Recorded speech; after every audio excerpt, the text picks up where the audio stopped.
My dad spent his entire life savings on my brother's medical school, called me stupid, refused to help with my business, now he wants my money. Hi, so before I get into what happened, let me just tell you guys a bit about my family so everything makes sense. I, 21, male, come from a broken home. Unfortunately, my parents divorced when I was in middle school because my dad had an affair with his secretary. Of course, I found out about that much later when I was a little bit older. But the problems in my parents' marriage had always been there, and even as a child, I had picked up on the tension that always seemed to be there. They were together, but I could tell that they were not really in love, and there was definitely something off. When I saw other parents with their children, I could tell that they were a happy family, but that was not the case with my family. I also have an older brother, and one might think that coming from a broken family would have made our relationship stronger, but that's not what happened. No, unfortunately, my brother is a jerk, and for some reason he always seemed to have it in for me right from when we were kids. He tried to put me down all the time and would bully me relentlessly, and that led to our parents taking sides as well. My mom was mostly on my side, while my dad always supported my brother Eric. My brother, 25, male, was not a good guy at all and was literally the worst person to grow up with. He was the meanest kid ever, and would never let go of any opportunity to talk about me with his friends. I was a lot smaller than him, even physically, so I could never do anything except run to my mother, and that made me look even worse because it earned me the label of a mama's boy.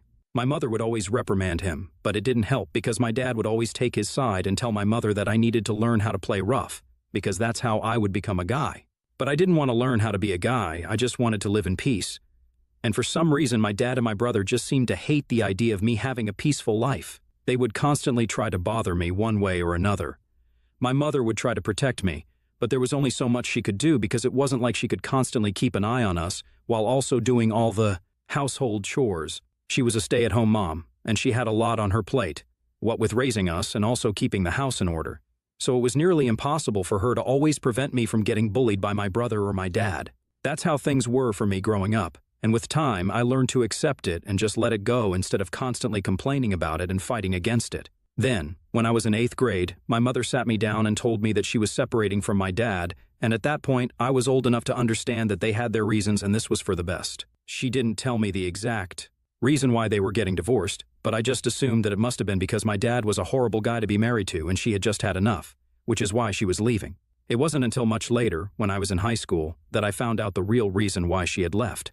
Apparently, my mother had found text messages on my dad's phone between him and his secretary, and that was the last straw for her because she had been putting up with enough already, but she couldn't accept infidelity. We were having a heart-to-heart chat that day, and she told me that the reason my dad had never liked me was because he hadn't even wanted a second child. But she had refused to give me up and had even threatened him with divorce. He was just setting up his business at the time, and they were short on money. They were already having a hard time paying all the bills, and having one child was also expensive for them at the time, and another child would be difficult to handle. But my mother put her foot down and said that she was not going to give me up and would definitely go through with the pregnancy. They did have a babysitter at the time because, even though my mother was working before I was born, my mother suggested that she would continue to work and would just borrow money from her dad, my grandpa, until my dad's business took off, and then they would return everything. But my dad was not on board with the idea of taking money from his father-in-law, so he told my mother that the only way he would agree to a second child was if she quit her job and stayed at home. He expected my mother to disagree with it and terminate the pregnancy, but my mother didn't do so, and that's how things started falling apart between them. My mother acknowledged that both of them could have dealt with the problem better, but the way that my father had started resenting me and harming me after I was born made her feel terrible, and that's why she didn't ever try to reconcile with him.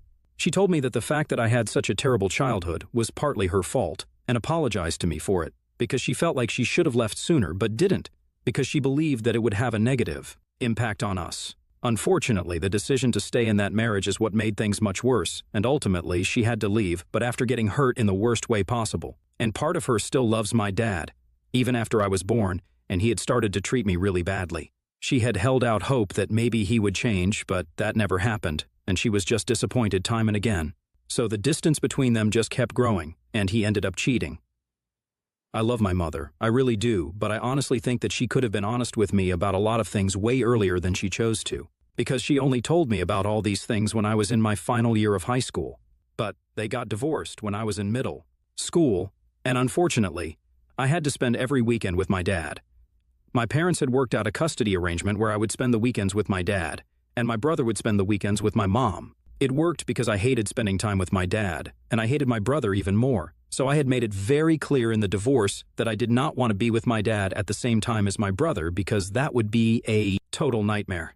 My mother agreed with it, so she got her lawyer to work out the terms, and even though my dad was not happy about it because he believed that it was important for me to bond with my brother, I thought that it was impossible for me to bond with a monster like him.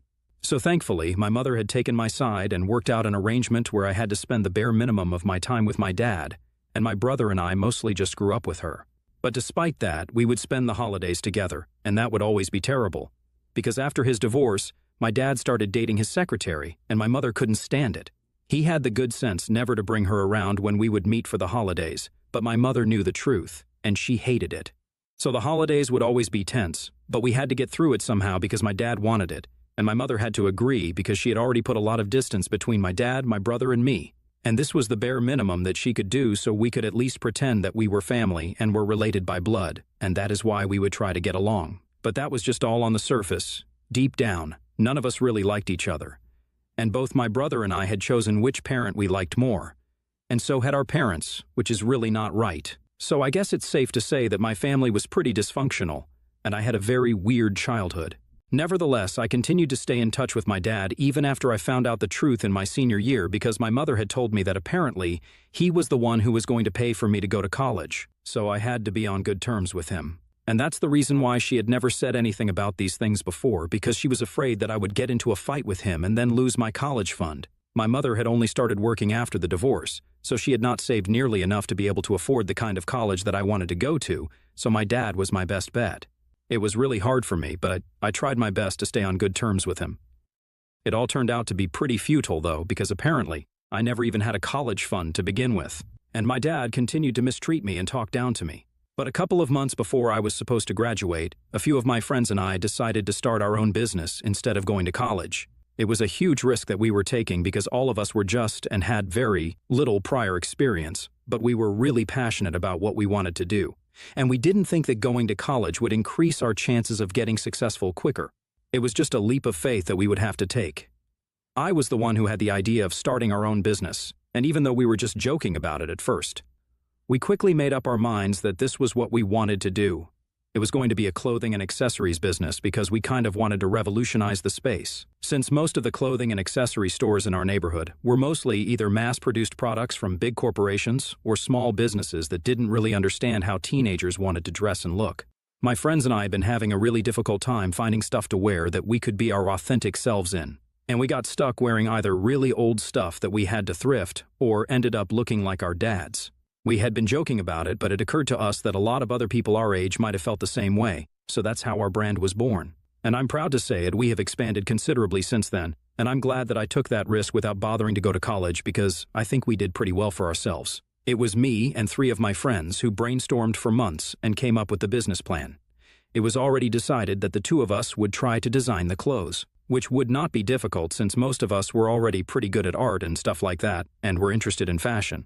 And the other 2 would focus more on the business aspects of things. So I was supposed to start looking for investors, which was going to be difficult because we were just a bunch of 18-year-old teenagers with barely any experience and no college degree. We didn't have a fashion degree and neither did we have a business degree. All we had was passion.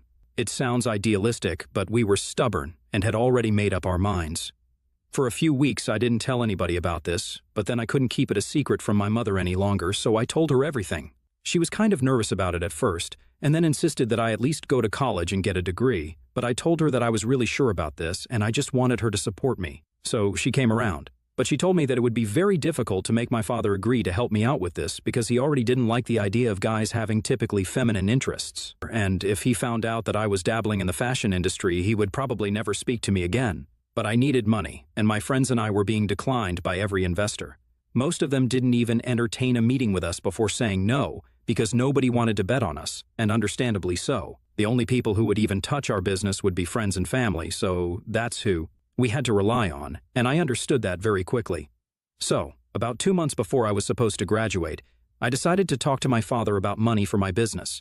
My friends had already spoken to their parents, and everybody had agreed, albeit after a lot of pleading and begging, to invest in our business and help us out.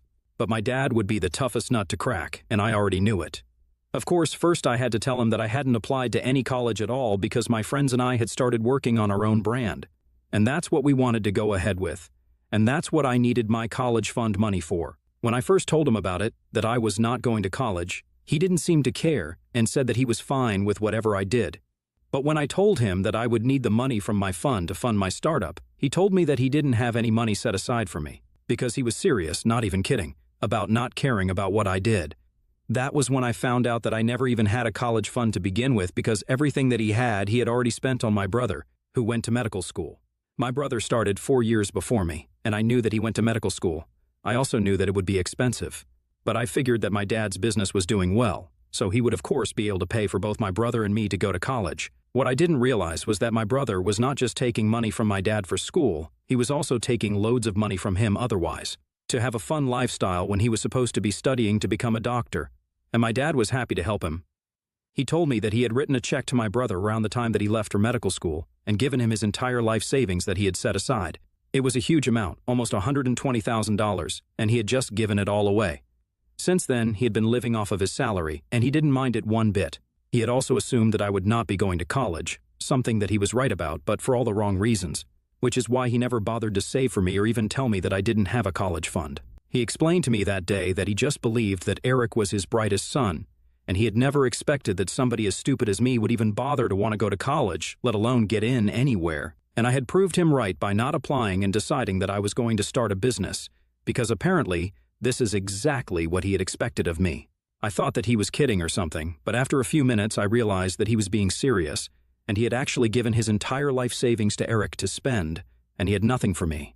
I completely flipped out at him because not only was I upset that he didn't even think to set aside any money for me, he had called me stupid and had called Eric bright. That day, I finally let loose and told him exactly what I thought of him because I just couldn't take it anymore.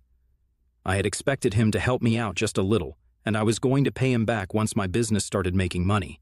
But he couldn't even do this much for me because he was just that selfish and hated me enough. I was inconsolable because even though I had always known that my dad didn't like me, and he liked Eric way more, I hadn't seen this coming.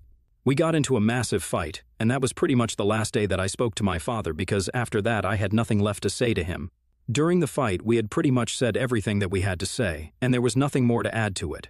I decided that I was not going to see my dad ever again, and he was fine with it because he realized that no matter how much he wanted to, I was not going to turn out like Eric. After that, I pretty much just moved in with my mom, and it was hard to let my friends down and tell them that my dad would not be giving us money to start the business, but they understood. My mother was the one who helped me out. She gave me some money herself and borrowed the rest from my grandparents, something which I had been trying to avoid because they're old, and I wanted them to save money for emergency medical expenses or whatever. They were glad to come on board as investors and mentors, and I'm happy that they decided to bet on me. I'm also pretty sure that they are glad that they decided to do that because our brand is doing great, and we are as profitable as it can get. We are pretty popular among teens, and it's really difficult to believe how hard we had to work to get here and how far we have come, but it's true. So I would say that my brand is a lot more successful than my dad's business, and I'm sure that was a bitter pill for him to swallow. But fast forward to 2 weeks ago, something weird happened, and my dad called me up after almost 3 years of not talking to each other. And surprisingly, this call was about Eric because he had bad news for me. He started off by congratulating me on the success of my business. I thought that he would finally acknowledge how wrong he was, but he told me that they actually needed my help. He said that Eric had completed his residency recently, but he was in huge trouble because he had started gambling when he was living away from home, and my dad recently found out that he was in debt. It was not even a small amount, a significant amount of money, and we had people looking for him because he needed to cough up the money. Eric had to come back home within days of finishing his residency and was hiding out with my dad right now, but that's not going to help alone, because sooner or later he will be found out, and these people that he's dealing with apparently are kind of dangerous. My dad is scared that something bad might happen to him. This is where I come in. He said that he needs me to lend them some money to pay off their debts so they can start afresh. And my dad is living off of his salary right now, and he expects me to help them out with the money since my business is doing so well. He thinks that it might not be such a big problem for me as it might be for him. This is all he said. There was no apology for the past, and he pretended like we had always had such a cordial relationship. There was not even a hint of remorse in his tone, and it really pissed me off that he just expected me to help them out because he had called me. So I got really mad, and I told him that he could knock on other doors and beg them for help, but he was a fool to expect anything out of me. Then I hung up and blocked his phone number. After that, I got a few calls from an unknown number, and I figured that it must have been my brother, so I blocked him as well so that they would not have any way to access me. It's been 2 weeks now, but I haven't been able to shake off the guilt, and I just feel really bad right now. As a matter of fact, I have been feeling really weird about my decision to not help them, despite having the means to do so. Ever since I blocked them, I feel like I still have the opportunity to do right by them, but I don't know if they deserve it, and I'm really confused about what to do right now. AITA for not wanting to help my brother after my dad refused to invest in my business 3 years ago because he had already spent his life savings on my brother? Update 1. Hey guys, thank you so much for the response. I have decided that I'm going to sleep on this for a couple more days and think about what to do instead of letting my emotions get the better of me. So far, I hadn't spoken to my mother about it because I didn't want to stress her out. She had cut my dad and Eric off around the same time that I stopped speaking to them. But I know that she worries about my brother as well. She can't help it, she's a mom. And I know that if I told her that my brother was in debt, she would get really anxious about it. But I just had to talk to her about this, so I told her everything. Surprisingly, she said that I had no reason to help them because they had never looked out for me or had my back. It would have been a different story if my father and my brother had apologized to me for how they had been mistreating me my entire life. But they didn't even do that, and it was the bare minimum. So I really had no reason to feel sorry for them, because Eric had dug this grave for himself, and now he could lie in it. My mother told me that she would have been worried about him had he been any younger, but he's in his early S, and it's not like he didn't know what he was doing. He screwed up. My dad allowed it to happen by encouraging him to be the worst his entire life, and now the two of them could clean up this mess. I thought it was great advice, even though I'm not sure what I want to do right now.